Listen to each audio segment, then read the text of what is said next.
जय जगन्नाथ। जगन्नाथ स्वामी नयन पथगामी भवतु में सबको आज की इस एपिसोड में स्वागत है। आज हम चर्चा कर रहे हैं रथ यात्रा, जो इस सुंदर सा फेस्टिवल आ रहा है उसके ऊपर कुछ हम चर्चा करेंगे। देखिए, ये आषाढ़ के इस मास में शुक्ल पक्ष की इस द्वितीय में रथ यात्रा माना जाता है। खास करके उड़ीसा में इस दिन में बोला जाता है कि 10 लाख से भी ज़्यादा लोग आते हैं बस जगन्नाथ जी का रथ को खींचने के लिए। श्री मंदिर से खींच के लेके जाते हैं गुंडीचा मंदिर तक। तो इस खींचने के पीछे क्या कारण है? क्यों इतने सारे लोग एक समय पर, एक दिन पर, एक रोड के ऊपर आ जाते हैं और जगन्नाथ जी को खींच के लेके जाते हैं? क्या लीला है? क्यों किया जाता है? आइए आज थोड़ा इसका हम चर्चा करते हैं। तो जगन्नाथ जी का अगर हम कथा को सुनेंगे, जगन्नाथ जी का कथा को सुनने से पहले हमको समझना पड़ेगा कि जगन्नाथ जी का ये जो आकार ऐसा क्यों है, ऐसे बड़े बड़े आंखों वाले भगवान ऐसे क्यों दिखते हैं, तो उसको हमको समझना पड़ेगा। फिर जाके हम आगे चर्चा करेंगे रथ यात्रा क्यों खींचते हैं। और उससे पहले आइए समझते हैं कि पुरी धाम है क्या। पुरी धाम को कोई बोलते हैं नीलाचल धाम बोलते हैं, कोई बोलते हैं शंकर क्षेत्र बोलते हैं, कोई बोलते हैं पुरुषोत्तम क्षेत्र बोलते हैं, श्री क्षेत्र बोलते हैं। ऐसा बहुत सारा नामों से जाना जाता है। नीलाचल धाम क्यों बोलते हैं? क्योंकि एक नील पर्वत है जिस पर्वत के ऊपर ये भगवान का श्री मंदिर विराजमान है। शंकर क्षेत्र यूं बोला जाता है क्योंकि ये धाम को अगर ऊपर से, टॉप व्यू ऊपर से अगर देखेंगे तो एक कौंसल के माध्यम से, एक शंख के आकार में ये पुरी का धाम है, इसलिए उसको शंकर क्षेत्र भी बोला जाता है और उसको श्री क्षेत्र भी बोला जाता है। श्री मतलब क्या है? श्री मतलब है श्रीमती राधा रानी। क्षेत्र मतलब जहां पर भगवान कृष्ण निवास करते हैं। तो ये पूरी एक ऐसा धाम है जहां पर भगवान कृष्ण जगन्नाथ के रूप में रहते हैं और श्री राधा रानी यहां पर कैसे रहती है? भगवान कृष्ण चैतन्य महाप्रभु के रूप में राधा रानी के मनोभाव में पुरी में आके 24 साल तक रहे और कृष्ण को, जगन्नाथ जी को दर्शन करने के लिए हमेशा आते थे। और जगन्नाथ जी बड़े बड़े आंखों से राधा रानी का दर्शन करने के लिए इस धाम में निवास करते हैं, इसलिए इसको श्री क्षेत्र भी बोला जाता है। तो इस प्रकार इस पुरी धाम को बहुत प्रकार के नामों से जाना जाता है और ये एक ऐसा धाम है इस संसार में जहां पर आपको ऐश्वर्य देखने को मिलेगा, माधुर्य देखने को मिलेगा, औदार्य देखने को मिलेगा। अगर वृंदावन जाएंगे तो वहां पर माधुर्य लीला भगवान कृष्ण का रहता है। द्वारका जाएंगे तो भगवान कृष्ण का ऐश्वर्य लीला रहता है। भगवान वहां पर द्वारिकाधीश रहते हैं, 16,108 पटरानियों के राजा रहते हैं, तो उनका अलग ही भव्य रूप रहता है। और वृंदावन में भगवान फूल पत्ते लगा के, बांसुरी बजा के गोपियों के साथ रास लीला करते हैं, नाचते हैं, माधुरी रहता है, माधुरीमा रहता है। लेकिन और नवद्वीप धाम में जाएंगे तो चैतन्य महाप्रभु औदार्य भाव में रहते हैं, सबको प्रेम बांटते हैं, जो भी आता है जगाई माधाई सबको प्रेम, कृष्ण प्रेम बांट देते हैं, औदार्य भाव में रहते हैं। लेकिन पूरी एक ऐसा धाम है जिसमें आपको ये तीन चीज एक साथ मिलेगा। सोचिए कैसा धाम है पूरी। तो किस प्रकार तीनों चीज एक साथ मिल रहा है? देखिए, ऐश्वर्य धाम जो है, द्वारका जो है, वो है आपका पुरी का श्री मंदिर। जो श्री मंदिर है वहां पर जगन्नाथ जी रहते हैं, एक राजा के भांति रहते हैं और लक्ष्मी जी उनका सेवा करते हैं। श्री मंदिर में राधा रानी नहीं रहते, श्री मंदिर में लक्ष्मियाँ रहते हैं और लक्ष्मी जी जगन्नाथ जी को सेवा करते हैं। और जगन्नाथ जी को देखेंगे तो रथ यात्रा के में उनको सोना भेष लगाते हैं, सोने का पूरा भेष लगाते हैं। एवरीथिंग, जो उनका मुकुट रहता है, माला रहता है, सोने का आभूषण, सोने का सब कुछ पहनाते हैं। तो एक राजा के भांति रहते हैं जगन्नाथ श्री मंदिर में। तो ये जो श्री मंदिर हो गया, ये आपका हो गया द्वारका। फिर वहां से जब भगवान को रथ में लेके जाते हैं, कहाँ लेके जाते हैं? गुंडीचा मंदिर। ये जो गुंडीचा मंदिर हो गया, ये हो गया वृंदावन धाम। तो वृंदावन धाम, गुंडीचा मंदिर में राधा रानी रहती है भगवान जगन्नाथ जी का सेवा करने के लिए। तो जब जगन्नाथ जी जाते हैं, लक्ष्मी जी को लेके नहीं जाते हैं, लक्ष्मी जी को छोड़ देते हैं और भैया बलदेव जी के साथ जाते हैं गुंडीचा मंदिर और वहाँ पर राधा रानी के साथ वो लीला करते हैं। तो गुंडीचा मंदिर जो है पुरी में वृंदावन धाम है, माधुर्य धाम है। बचा क्या अभी? औदार्य धाम। ये औदार्य जो धाम है, चैतन्य महाप्रभु गृहस्थ परिवार के बाद, जब गृहस्थ आश्रम के बाद वो जब संन्यास आश्रम में प्रवेश करते हैं, उनका इच्छा तो था वृंदावन जाने का, लेकिन माता सची बोलते कि बेटा आप जगन्नाथपुरी में रहो ताकि हम आपके लीला के बारे में श्रवण कर सके। तो चैतन्य महाप्रभु, माता शिरोमणि, उन्होंने आके जगन्नाथपुरी में अपना हेडक्वार्टर बनाया, गंभीरा में। तो जो गंभीरा है वो नवद्वीप मायापुर धाम हो गया। चैतन्य महाप्रभु ने उन्होंने लीला किया और औदार्य भाव से कृष्ण प्रेम को जारे देखे तारे उनको बांटा। तो चैतन्य महाप्रभु के द्वारा पूरी धाम औदार्य धाम भी माना जाता है। इस प्रकार इस एक धाम में आपको माधुर्य, ऐश्वर्य, औदार्य तीनों का रस आपको देखने को मिलता है जगन्नाथपुरी धाम। तो ये हो गया हमारा जगन्नाथपुरी धाम। और देखिए चैतन्य महाप्रभु जब थे जगन्नाथपुरी धाम में, 6 साल उन्होंने दक्षिण भारत बोल के सारा भारत में घूम के चारों तरफ प्रचार किए, और आखिरी का 18 साल उन्होंने पुरी में ही रह के उन्होंने कृष्ण प्रेम को आस्वादन किया, क्योंकि ये भी एक कृष्ण का इच्छा था। कृष्ण हमेशा सोचते थे कि ये गोपियां कुछ सैलरी लेते नहीं, तनख्वाह लेते नहीं, 24 घंटा सेवा करते जा रहे हैं, दिन में सेवा कर रहे हैं, माखन बना रहे हैं, खिला रहे हैं, रात में रासलीला में आके नृत्य कर रहे हैं, नॉन स्टॉप सेवा चल रहा है। और सबसे हैरान की बात है कि उन आनंद में है। तो कृष्ण को भी आश्चर्य लगता है। देखो दुनिया में अगर कोई भी किसी का सेवा करता है, देखेगा अगर 9 से 6 हो गया तो कब छुट्टी होगा, घर जाऊंगा थोड़ा आराम करूंगा। लेकिन गोपियों का ये सेवा भाव को देखे, बिना कुछ आशा करते हुए, बिना कुछ हेतु के 24 घंटा नॉन स्टॉप कृष्ण के सेवा में लगे रहते हैं। और सबसे बड़ा चीज क्या है? आनंद में रहते हैं। तो कृष्ण को भी आश्चर्य हुआ कि ऐसा कैसे हो सकता है। तो मुझे भी ये जो प्रेम आस्वादन करना है, गोपियां जो आस्वादन कर रहे हैं, अभी गुलाब जामुन बोलेगा मैं कितना मीठा हूं, मुझे आस्वादन करना है, कर सकता है क्या? जो व्यक्ति खाएगा वो कर सकता है। तो इसीलिए भगवान कृष्ण को क्या बनना पड़ेगा?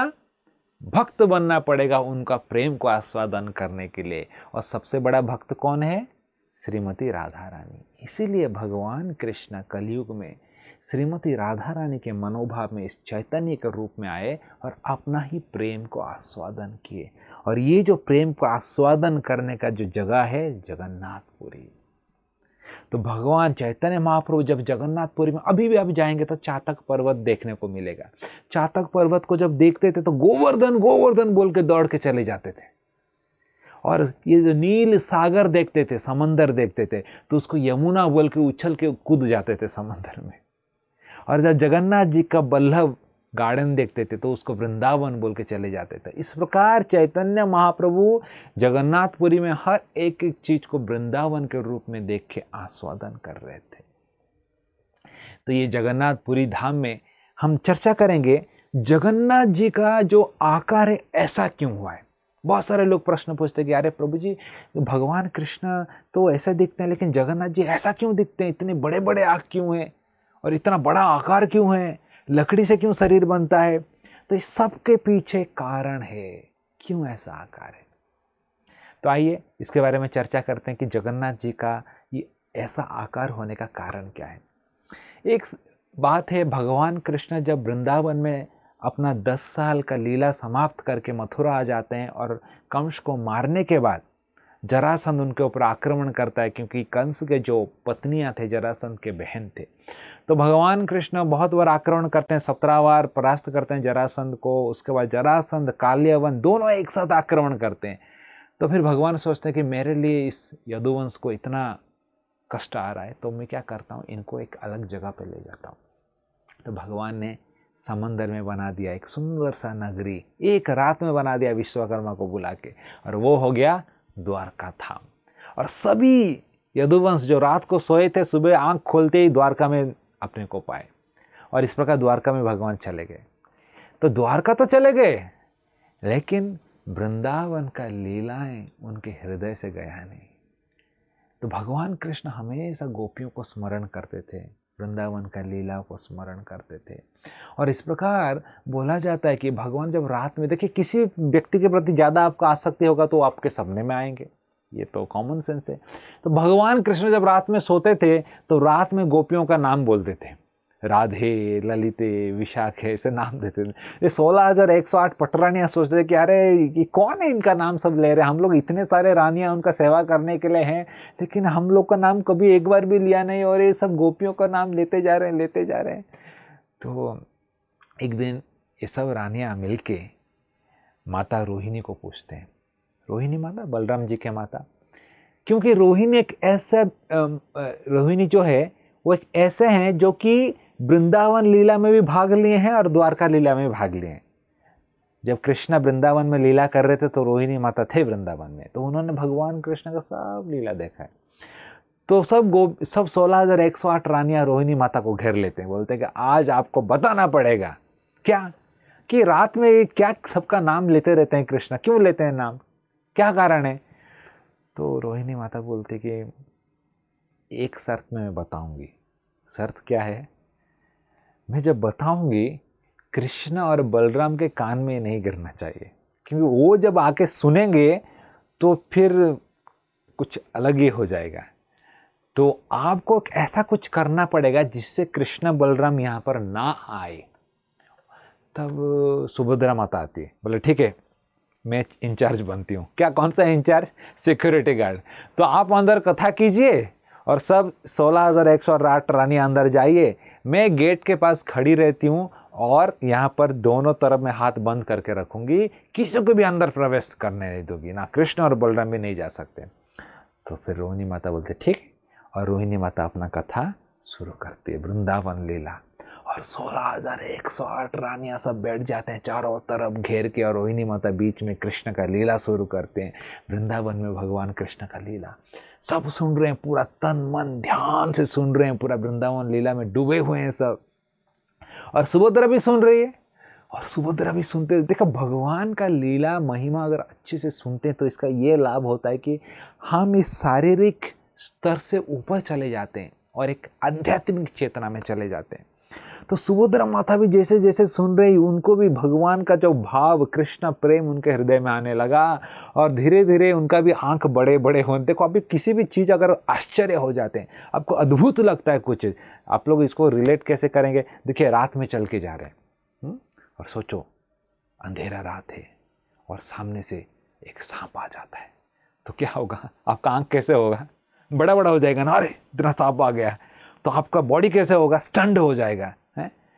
तो भगवान का भी जब भाव आता है तो ऐसा ही कुछ होता है, व्यक्ति एक्सटेसी में जाता है तो उसको भी आश्चर्य लगता है, तो आंख बड़ा बड़ा हो जाता है।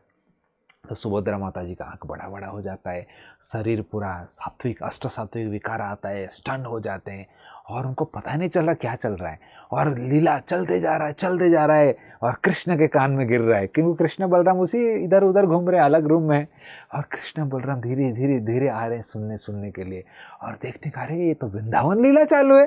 तो कृष्ण सुभद्रा माता के बाएं तरफ आते हैं और बलराम जी सुभद्रा माता के दाएं तरफ आते हैं, क्योंकि सुभद्रा माता ऐसा पोजीशन में है, हाथ ऐसा करके हैं, और इधर कृष्णा इधर बलराम जी, वो भी ऐसा मुंह करके सुन रहे हैं लीला। और सुभद्रा माता को पता नहीं चल रहा है, क्योंकि ऑलरेडी उनका अष्ट सात्विक विकार आ चुका है, वो स्टंड होकर ऐसा खड़ी है लकड़ी के भांति, और दोनों तरफ दोनों सुन रहे हैं। और जैसे जैसे बलराम जी कृष्ण लीला सुनते सुनते जा रहे हैं, उनके अंदर भी देखो कृष्ण खुद है, लेकिन अपना लीला जब सुनते तो उनके अंदर भी अष्ट सात्विक विकार और बढ़ जाता है, और कृष्ण के आंख भी बड़े बड़े होने लगे, बड़े बड़े, बलराम जी का भी आंख भी बड़े बड़े होने लगे, और उनका भी हाथ पैर सब अंदर चला गया, एक लकड़ी के भांति स्टंड होके एक जगह पर सुन रहे, स्थित हो गए एक जगह पर, स्तब्ध हो गए। और कृष्ण का आंख देखिए, जगन्नाथ जी का आंख पूरा बड़ा गोल है, तो सबसे ज़्यादा अष्ट सात्विक विकार कृष्ण के अंदर आ रहा है, और उनका आंख पूरा सर्कल हो गया 360 डिग्री, और ऐसा सुन रहे हैं। और जगन्नाथ, सुभद्रा, बलदेव, ऐसा 3 रूप में सुन रहे हैं और लीला चल रहा है। और उस समय कौन आते हैं? नारायण नारायण। नारद मुनि जैसे आते हैं उनका सब डिस्टर्ब हो जाता है। कृष्ण फिर बाहरी अपने भाव में आते हैं और नारद मुनि बोलते हैं भगवान मैंने देख लिया देख लिया। बोलते कृष्ण क्या देख लिया? बोले आपका रूप को देख लिया, कुछ अपने रूप जो दिखाया मैंने देख लिया। तो कृष्ण फिर नारद मुनि बोलते हैं कि देखो भगवान कितना सुंदर रूप था आपका, ये रूप है, ये रूप जो है आपका कृष्ण प्रेम में डूबा हुआ रूप है। ये रूप का दर्शन सारा जग में लोग करना चाहिए। कृपा करके आप इस रूप का दर्शन सबको दीजिए। तो कृष्ण बोलते हैं आपका देखो शुद्ध भक्त का इच्छा जो रहता है ना भगवान उसको पूर्ण करते हैं, क्योंकि भगवान बोलते हैं ना कि मैं मेरा भक्त के प्रेम में बंधा हुआ हूँ। अम्बरीश महाराज जब दुर्वासा मुनि दौड़ के गए जब नारायण के पास कि भगवान बचा दीजिए मुझे इस सुदर्शन चक्र से, तो भगवान बोले नहीं मैं नहीं बचा सकता। बोले क्यों? ये आपका ही हाथ से तो निकला हुआ है। बोले मैं मेरे हृदय, मेरे भक्तों के जो शुद्ध भक्त रहते हैं उनके हृदय में निवास करता हूँ। उनके इच्छा के जैसा रहता है उनकी इच्छा के हिसाब से मैं नाचता हूँ। मेरे हाथ में कुछ नहीं है। आपको माफी मांगना है तो जाके अम्बरीश महाराज को माफी मांगो। साधवो हृदयमयम, साधु के हृदय में मैं रहता हूँ। इसलिए फिर जब अम्बरीश महाराज को माफी मांगे सुदर्शन चक्र जाता है। तो इसलिए भगवान जगन्नाथ भी बोलते, कृष्ण बोलते कि नारद मुनि आपने इच्छा किया ना, मैं आपका इच्छा को सफल करता हूँ और कलयुग में नीलाचल पूरी धाम में इस रूप में मैं सबको दर्शन दूंगा और सबको उद्धार करूंगा बोल के जगन्नाथ जी नारद मुनि को बताते हैं। इस प्रकार ये जगन्नाथ जी का रूप इस प्रकार बनता है। तो अभी हम चर्चा करेंगे ये रथ यात्रा क्या है। ये तो हमने चर्चा कर लिया जगन्नाथ जी का रूप किस प्रकार आया, जगन्नाथ बलदेव और सुभद्रा। लेकिन ये रथ यात्रा में इतने सारे लोग आते हैं, 10 लाख लोग एक दिन में ग्रैंड रोड में आ जाते हैं और खींच कर लेके जाते हैं कृष्ण को गुंडीचा मंदिर। क्यों लेके? इतना स्टैम्पर्ड होता है इतने, फिर भी लोग आते हैं। तो इसका लीला भी ऐसा वर्णन हुआ है कि एक बार भगवान कृष्ण द्वारका में थे और राधा रानी को स्मरण करते करते बहुत ही उनके भाव में चले गए थे और निरंतर राधे राधे राधे स्मरण कर रहे थे।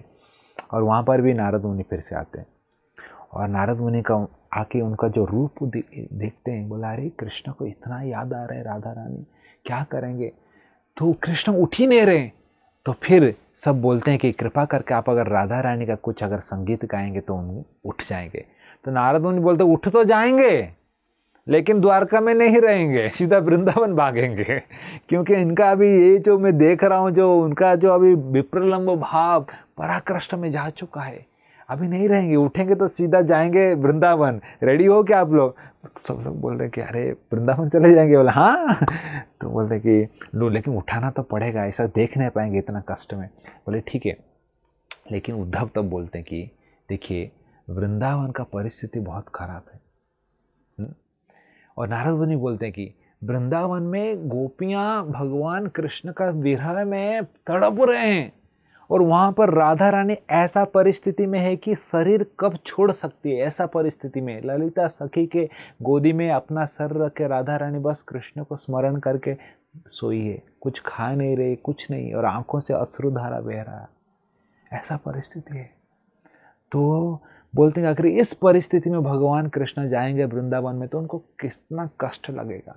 तो हमको कुछ तो, कोई बड़ा आदमी आता है तो हमको वेलकम करने के लिए सब अच्छा करना पड़ता है ना। तो कोई तो जाओ और वृंदावन में सबको बोलो कि कृष्ण आ रहे हैं, ताकि वो लोग कृष्ण को रिसीव करने के लिए सज धज के अच्छे से रहें। तो बोलते हैं पहले देखते हैं उद्धव को। उद्धव आप कृष्ण के बहुत अच्छा मित्र हैं, आप जाइए। बोले ना ना ना मैं नहीं जाऊँगा। एक बार गया था मैं, और एक बार गया मैंने, ये गोपियों को सबको बोल के आया कि कृष्ण आ जाएंगे, लेकिन ये कृष्ण गए ही नहीं अभी तक। बोले फिर से जाऊँगा तो पिटाई होगा मेरा, अभी नहीं जाऊँगा मैं। और तो फिर बोले कौन जाएंगे? तब सबका नज़र किसके ऊपर जाता है? दाऊ जी के ऊपर। दाऊ जी आप? दाऊ जी बोला अरे मैं भी एक बार गया था, 2 महीना रुक के आया और सबको मैंने बोला कृष्ण मैं बड़ा भाई हूँ और कृष्ण को मैं भेजता हूँ अभी जाके, लेकिन ये कान्हा मेरा बात सुनता ही नहीं, अभी तक गया नहीं। तो मैं भी जाऊँगा तो सब क्या बोलेंगे मुझे, यशोदा माता तो गाली करेगी मुझे। तो बोले मुझे भी हिम्मत नहीं हो रहा जाने का। फिर सोच रहे कि जाएगा कौन, और तब कौन आती है? सुभद्रा माई आती है। सुभद्रा माई बोले तुम लोग कुछ काम के नहीं, मैं जाती हूँ। मैं समझ सकती हूँ कि एक नारी का कष्ट क्या होता है। ये गोपियाँ इतने कष्ट में है, मैं जाऊंगी और सबका आंसू पोंछ लूंगी और मैं सबको मना के सबको तैयार कर लूंगी और माता यशोदा के गोदी में मैं बैठ के उनका आंसू पोंछ लूंगी और यशोदा माता को प्रेम से बोलूंगी कि कृष्णा आ रहे हैं और सबको मैं मना लूंगी। मैं खुद जाके, क्योंकि मैं एक नारी हूँ और उनका कष्ट को मैं समझ सकती हूँ, तो मेरा रथ तैयार कीजिए और मैं जाके सबको मना लूंगी। तो सुभद्रा माई का रथ को तैयार किया गया, लेकिन सुभद्रा माई जैसे ही निकलने के लिए निकल रहे हैं, बलदेव जी बोला, अरे बहन अकेले कैसे जाएंगी, छोटी बहन, प्रोटेक्शन तो चाहिए ना बड़ा भाई का। तो बलदेव जी बोला, अरे मेरा रथ भी निकालो, मैं पहले पहले जाऊंगा, उसके पीछे पीछे सुभद्रा आएगी। बड़ा भाई पहले जाता है ना प्रोटेक्शन करने के लिए, बहन पीछे आना चाहिए उनके साथ। तो बलदेव जी बोले, मेरा रथ भी निकालो सारथी, मैं आगे आगे चलूंगा, सुभद्रा माई मेरे साथ साथ पीछे पीछे आएंगे। तो इस प्रकार बलदेव जी का रथ आगे आगे निकला और सुभद्रा माई का रथ पीछे पीछे निकल जाता है। इसलिए देखिए रथ यात्रा में पहले दोनों का रथ निकल जाता है सुबह सुबह, लेकिन जगन्नाथ जी का रथ निकलता नहीं है। वो निकलता निकलते शाम हो जाता है, 3-4 बज जाता है। और फिर नारद मुनि बोले, ऑल सेट, रेडी, चालू करूं भगवान का, राधा रानी का भजन। तो सब बोले हाँ अभी रेडी। पहले रेडी बोले कि आप जगन्नाथ जी का रथ को रेडी करो, उसके बाद मैं गाना शुरू करूंगा, क्योंकि जब जैसे ही कृष्ण उठेंगे और दौड़ के जाके निकलेंगे तो रथ रेडी रहना चाहिए, दारू सारथी बैठ के रेडी रहना चाहिए, ड्राइवर रेडी रहना चाहिए, सब कुछ रेडी। तो सब कुछ रेडी करते हैं और फिर नारद मुनि गाना शुरू करते हैं। नारद मुनि बजाए वीणा, जैसे गाते हैं कृष्ण का आंख खुलता है और बोलते हैं राधे राधे राधे, चिल्लाने लगते हैं। मैं तो फिर देखते कि नारद मुनि, अरे नारद तुम क्या कर रहे हो वृंदावन में, बोलते हैं अरे मेरा बांसुरी किधर है। तो सब बोलते हैं कृष्णा आप वृंदावन में नहीं हो, आप द्वारका में हो। मैं द्वारका में हूँ, दौड़ते हैं सीधा, बोले वृंदावन मुझे जाना है, दौड़ते हैं। और ऐसे भगवान का चेतना रहता है, जैसे कोई अगर दारू पिया व्यक्ति अगर चलेगा तो कैसे चलेगा, गिरते गिरते इधर, क्योंकि नशा में रहता है ना। वैसे भगवान अपने ही प्रेम का, राधा रानी का प्रेम का नशे में कृष्ण है, तो इस प्रकार चल भी नहीं पा रहे हैं, इधर गिर रहे हैं, उठ रहे हैं, फिर उधर गिर रहे हैं, उधर गिर रहे हैं। तो देखो जब जगन्नाथ जी को द्वारका से निकालते हैं उसको बोलते हैं पहंडी। वो कैसे जगन्नाथ जी चलते हैं, ऐसे ऐसे चलते हैं, ऐसे ऐसे चलते हैं। पहंडी भी अगर देखेंगे तो जगन्नाथ जी को सब पांडा लोग ऐसे ऐसे उठा के नीचे गिरा के, इधर गिरा के, उधर गिरा के, उनका सब कुछ खींच खींच के फूल निकाल देते हैं पूरा। तो ये है कृष्ण इस अवस्था में उठते हैं और ऐसा ऐसे करके उद्धव जी उनको और बलराम जी दोनों उनको क्या करते हैं, उनको हाथों में उठा के लेके जाके रथ में बिठाते हैं। तो खुद उनको हाथों में उठा के, जगन्नाथ जी खुद चल भी नहीं पा रहे हैं, कृष्ण अपने पैरों से चल नहीं पा रहे हैं, तो उनको दोनों हाथों से उठा के लेके जाके रथ में बिठाते हैं और दारुक जी रथ चालू करते हैं और सीधा रथ चला जाता है कहाँ पर, वृंदावन पहुंच जाता है। तो यही है रथ यात्रा। भगवान इस अवस्था में रहते हैं तो सब भक्त आके प्रेम से भगवान को श्री मंदिर से खींच के लेके वृंदावन लेके चले जाते हैं।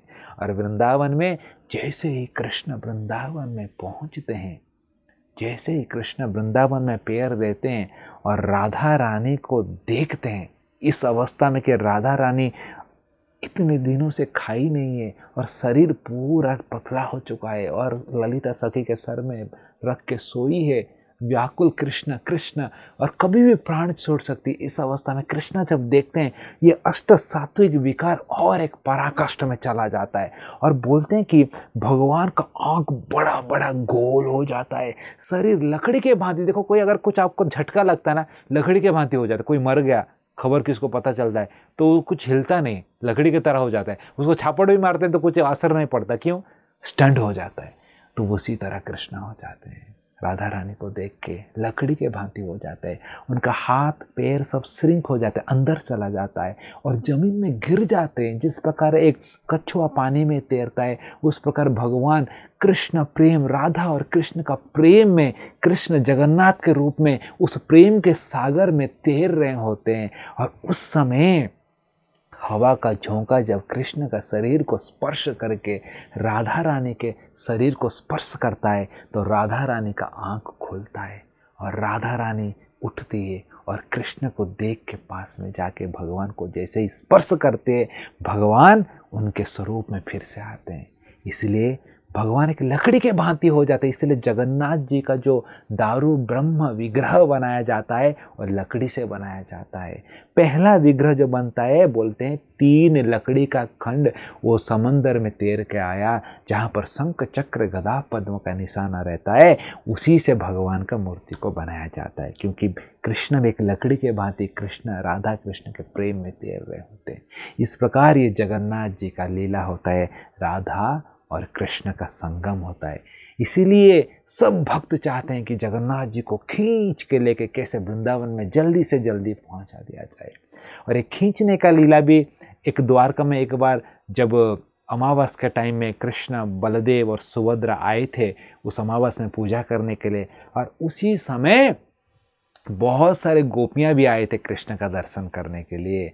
और सब गोपियां जब देखे कृष्ण को कि कृष्ण भगवान ने सोने का मुकुट पहना है, घोड़े हैं, हाथी, तो राधा रानी बोले मुझे यहाँ पर आपके साथ प्रेम उत्पन्न ही नहीं हो रहा है, क्योंकि हमारा प्रेम गोवर्धन में, गिरिराज, यमुना में, हमारा उस माधुरी या महल में होता था। माधुरी के प्रेम में, ये ऐश्वर्य में हमको भाव आ ही नहीं रहा है। कृष्णा कृपा करके आप वृंदावन चलिए और वहाँ पर हम प्रेम करेंगे।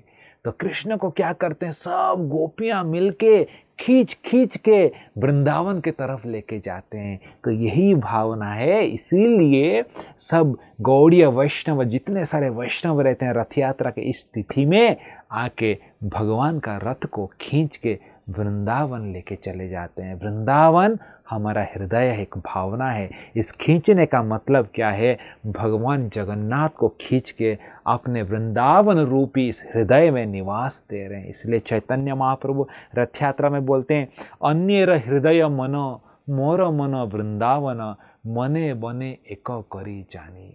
बोलते कि यार दूसरों का तो मन और हृदय अलग अलग रहता है, लेकिन हे जगन्नाथ मेरा मन तो वृंदावन है। बोलते हैं ना, I lost my heart in Vrindavan. इधर से शुरू है। चैतन्य महाप्रभु कोटेशन दिए हैं कि मेरा मन तो हमेशा वृंदावन ही है। भगवान कृपा करके आप इस वृंदावन रूपी में हृदय में निवास कीजिए। तहाँ तुम्हार पद द्वये करह जदि उदय तबे तुम्हार पूर्ण कृपा मानी। जब आपका जो कमल रूपी चरण मेरे हृदय में प्रकाशमान होगा, तब जाके मैं मानूंगा कि सच में आपका कृपा मुझे मिला है। तो ये जगन्नाथ रथ यात्रा रहता है। आइए इस रथ यात्रा में जगन्नाथ जी को हम प्रार्थना करें ताकि हमारे भी हृदय एक वृंदावन बन जाए और कृपा करके इस वृंदावन रूपी हृदय में निवास करे। और जगन्नाथ स्वामी नयन पथगामी, हमेशा हमारा नयन उनके चरण कमल के तरफ रहे और हमेशा हमको मार्गदर्शन करते रहे। जय जगन्नाथ। ऐसे ही और भक्तिमय कार्यक्रमों के लिए देखिए हरे कृष्णा टेलीविजन, और इसे प्राप्त करने के लिए आप अपने केबल अथवा DTH ऑपरेटर से संपर्क करें तथा और अधिक जानकारी के लिए आज ही डायल करें 7666 839 839।